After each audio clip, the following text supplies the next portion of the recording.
Hello, welcome to my channel. I'm Julie. This is Julie Saws Her Own Claws. For those of you who've been following me, you probably recall that I was planning to head off on a week-long sewing retreat, and I am back and we had an amazing time, and I want to share some of that with you today. So I went to Hunters Moon Cottage. I've got notes because my memory is absolutely dreadful. I went to Hunters Moon Cottage, which is in Tenbury Wells in Worcestershire, and I spent a whole week with 5 other amazing ladies. So we had Christine from Gemini Stitcher, Sam from Sequin Girly Creates, Kate from Ripper Seams, and Laura from So Very Laura.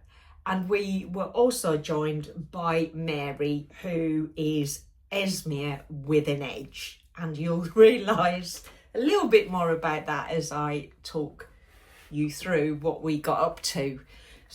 A week-long sewing retreat.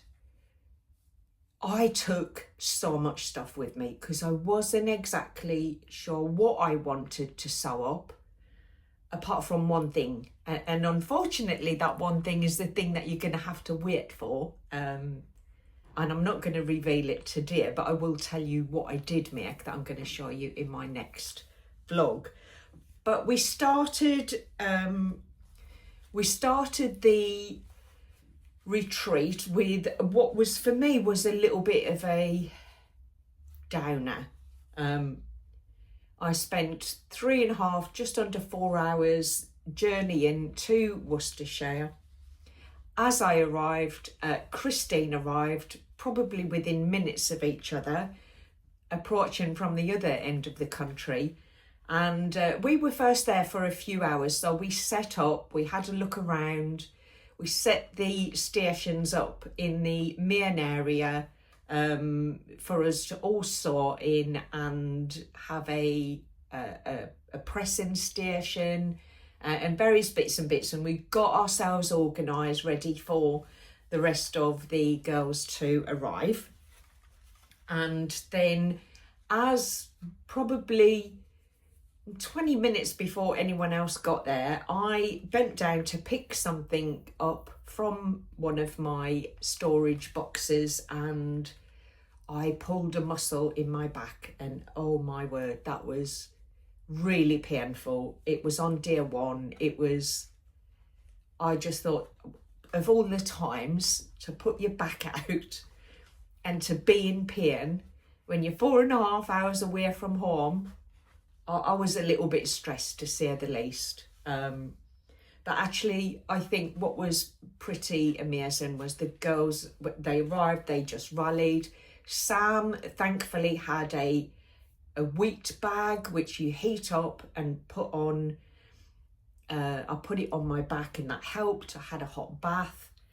I took some medication, and Mary added ibuprofen gel to the Tesco shopping list, which was due to arrive the following morning, and they just helped me kind of manage the pain really until I got a bit more help from the gel, which worked a treat. And the wheat bag, I have to say, was just marvellous. So whilst I got off to a really negative start, it was great to have so much support around me to kind of manage that. So a very tentative start to the event was had by me.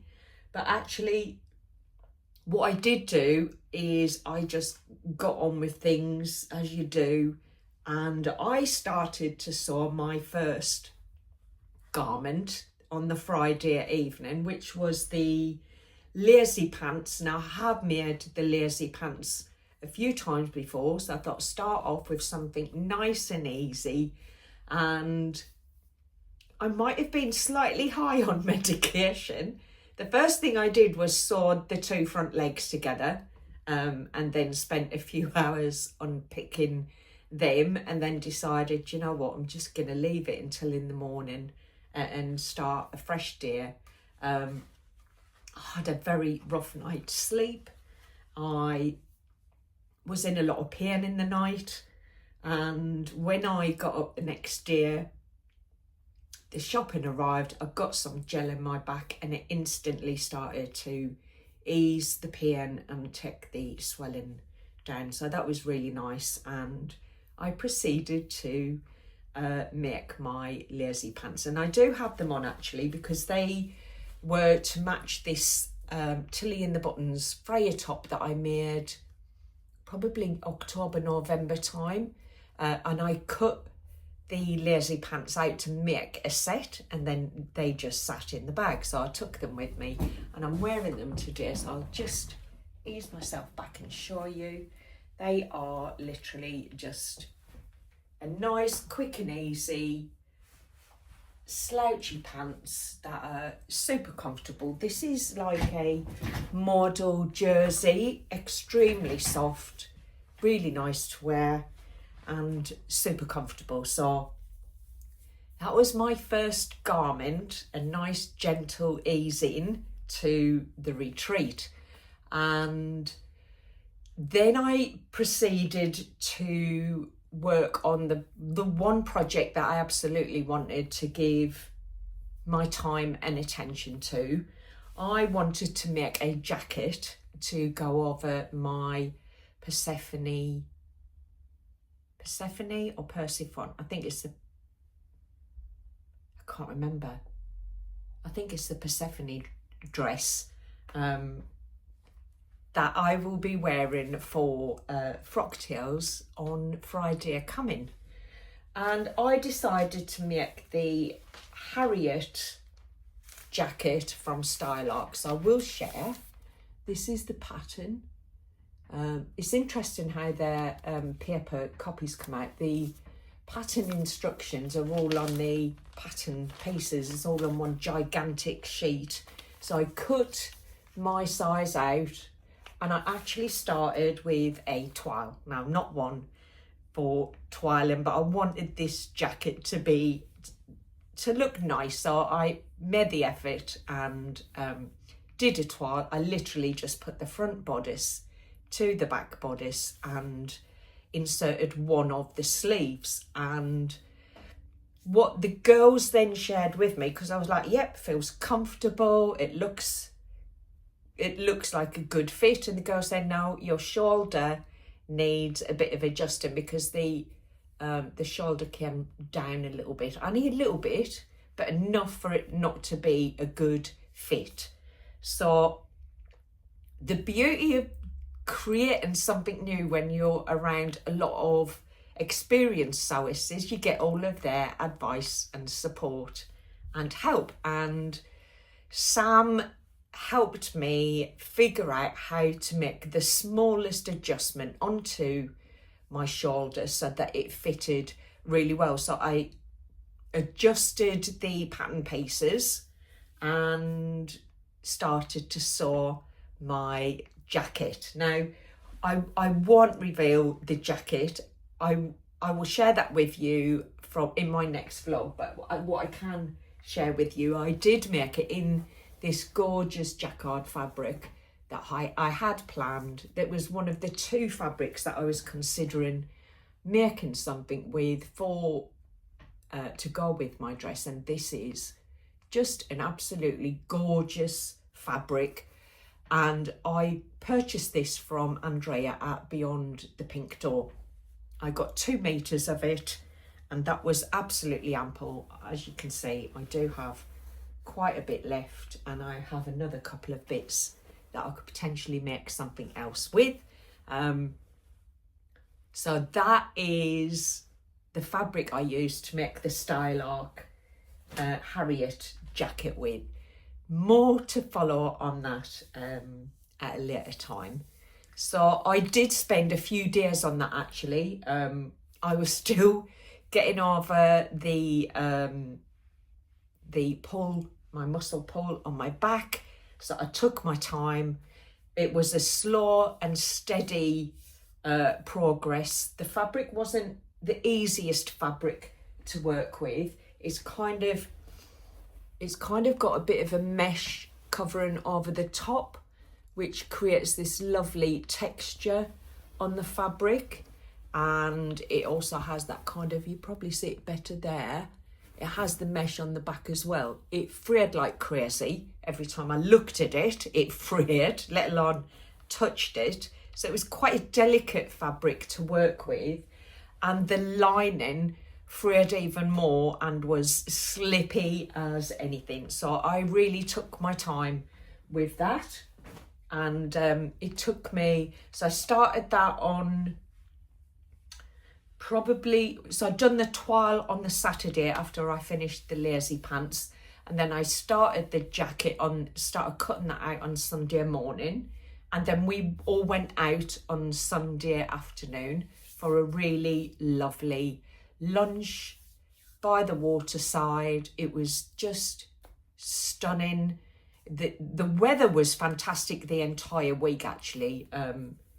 The sun shone every day. We had the most beautiful sunsets. And then we went out for lunch, and I will share a picture. I'm just going to shuffle myself along, actually.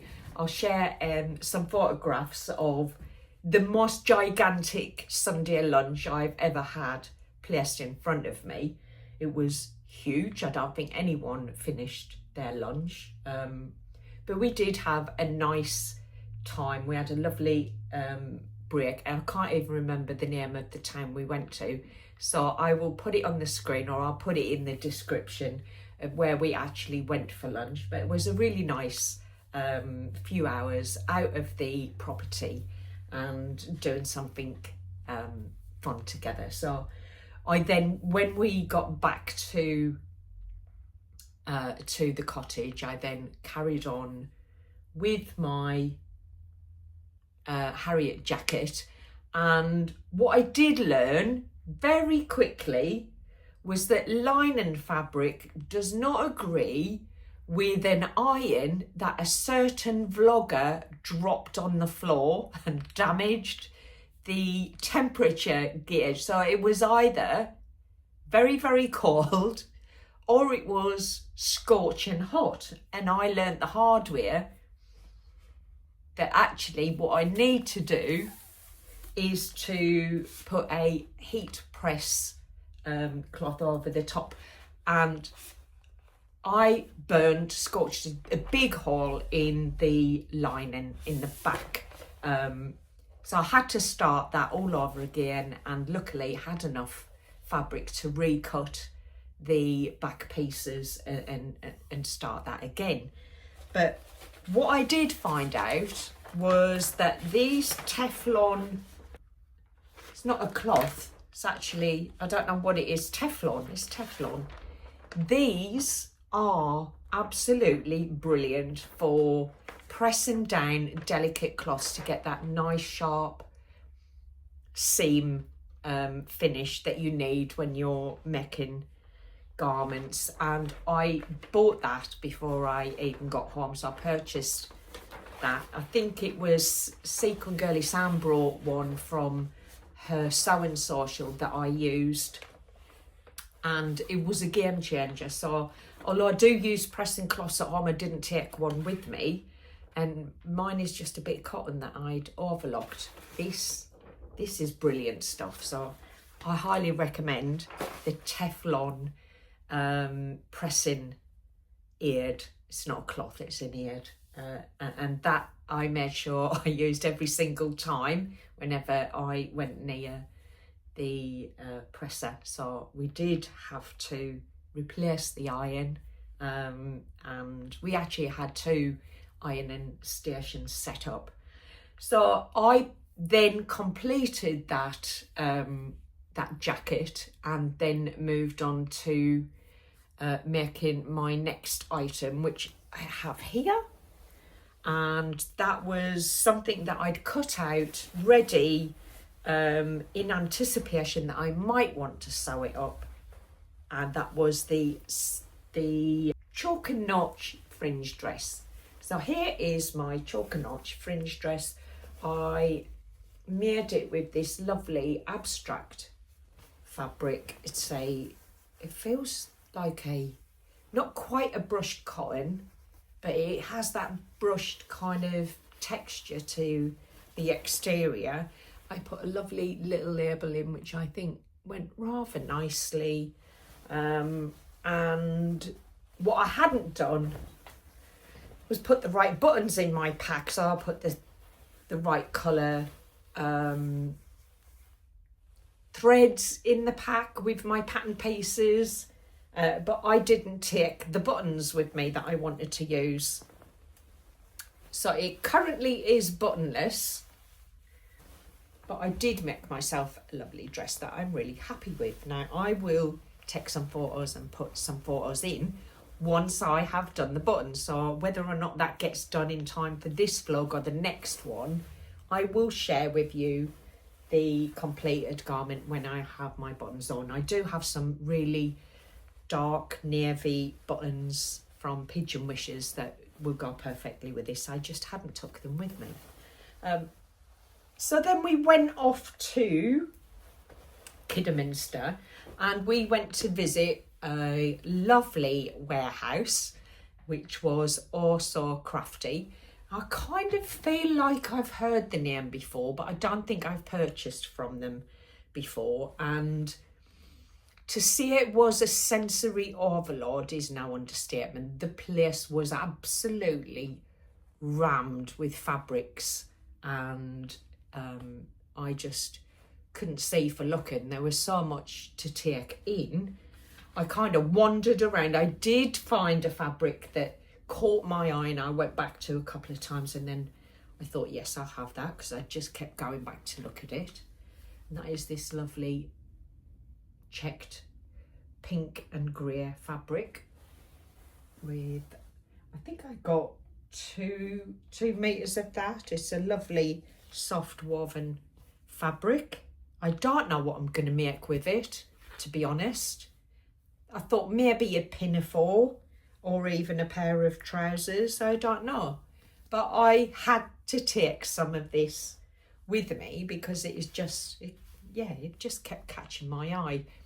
The one thing I did go with intention was to not buy green. I think I've spent a year where nearly every fabric that I chose had green as the main theme. And I've made a big conscious effort to step away from the green and start wearing other colours. Otherwise, I think I'm going to get myself trapped in that situation. But actually, as I was wearing, this was the only fabric that I had picked, and I I then saw Sequin Girly had chosen this fabric. Now I know it's got green in it, but it's not the main colour. It's on a, is it on a green background? There's mainly blues and beautiful reds, and it's a gorgeous viscose. So I did ask Sam if she minded if I copycatted her, and I purchased what was left on that bolt, which was, there was about a metre left. And then Sam went off and come back, and she'd found another metre of it. So I have 2 meters of this gorgeous viscose fabric, these beautiful bright colours. And that was me really, in terms of my spending at the Also Crafty. I literally just could not decide. There was way too much to look at, but the other girls will share what they purchased in that shop, and there's some really nice makes. Now, one thing that I took with me as a little kind of treat and a little a way to kind of celebrate our time away together, I emailed the Specky seamstress and told them what we were doing, and I asked if they would make me some bespoke bias binding for our retreat. For me, a week away from work and home and everything, just to sew felt like a massive treat. And here's what they designed for me. It's a beautiful, beautiful colour.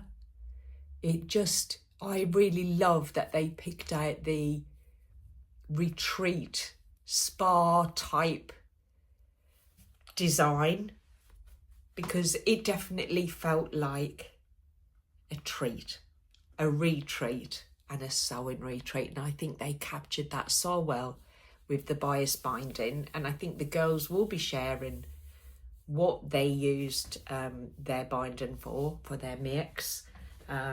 So make sure you check in with their vlogs as they upload their retreat. I've saved mine. I didn't use it. I am going to use it on one or two of the makes, but I didn't put it in whilst we were away. What I did make whilst I was there was the Sirocco jumpsuit. I've never made the Sirocco before. Sequin Girly let me borrow her pattern pieces, and I cut them out from this beautiful soft model jersey that was in the Think Pink subscription box, and I made my first Sirocco jumpsuit with it. I have to say, it's beautiful. The fabric was an absolute dream to work with. It is slightly too big for me. The rise of the crotch is too deep, so I might need to do a little bit of altering on it. But in terms of how it currently fits, it's super comfortable. It's definitely wearable as it is. I may just leave it as it is and alter. I am going to get I'm going to get it myself and make it up in maybe the next size down. I think would probably fit me better. But what I did, I cut all the pattern pieces out. We laid them on the floor. We made sure there was enough with the 2 meters to actually cut out all the pattern pieces. And for some reason, when I put it on the cutting table, I put the sleeves to one side and I cut everything out. I didn't cut the sleeves, and then I didn't have enough fabric left, so I just literally created a binding. I used the measurements from the sleeve to make a little band, and actually think it worked really well. So that is my Sirocco, and that is a super comfortable wear. The only other thing that I made whilst I was there was from the swaps table. We all took swap fabrics with us, and I made a high cuff sweater from this absolutely beautiful cotton that was put on the swap table by Sequin Girly. I literally had a bit of ribbing with me that I used for the cuffs and for the neck and for the high cuff at the bottom. And I am going to add, I am going to add some of the bias binding into the neckline. I think that'll go quite nicely in there, so I'm still to do that. And I think it will go really nicely with the Sirocco, so I'm going to add it into the neckline of the Sirocco as well. So I think that'll be really nice. And then every time I wear them, I will be reminded that they were made on our lovely sewing retreat. Now, whilst there, someone from the Sewing Social sent Sam a message to say Simple Life Sarah's got a massive discount on her store. I also have 2 fabrics that I picked up from the swaps table, and this was put on the swap table by Kate. Now I don't recall if she said it was Lady McElroy or if it was Fabric Godmother. Again, this could be a really great one for soy yellow, for Endor. There are lots of shades of yellow, limey green yellow in there. But yeah, very pretty fabric. Don't know what I'm going to make with it. I did initially think a wilder gown because it's just so soft and drapey, but I'm not decided on that yet. And then I have a cotton poplin. This was put on the table by Sequin Girly Sam, and it's just spring in a fabric. It's just gorgeous. I think I have enough here to make a pair of wide leg trousers. I have the I've got a couple of patterns actually that would work really well for, and maybe I'll have enough to make a little tote bag or something with it as well. But yes, I did come back with a lot of fabric, but I also took a lot of fabric with me for the swaps table and only brought one back, so most of that has been used by other sewists. Now I'm just watching the time on this and thinking I might split this retreat vlog into 2 different parts because I have so much more to share with you. Part 2 will follow with more information and some of the learning that I got from that wonderful time away with some really magical people. So I will say goodbye for now. I will catch up with you soon. Bye for now.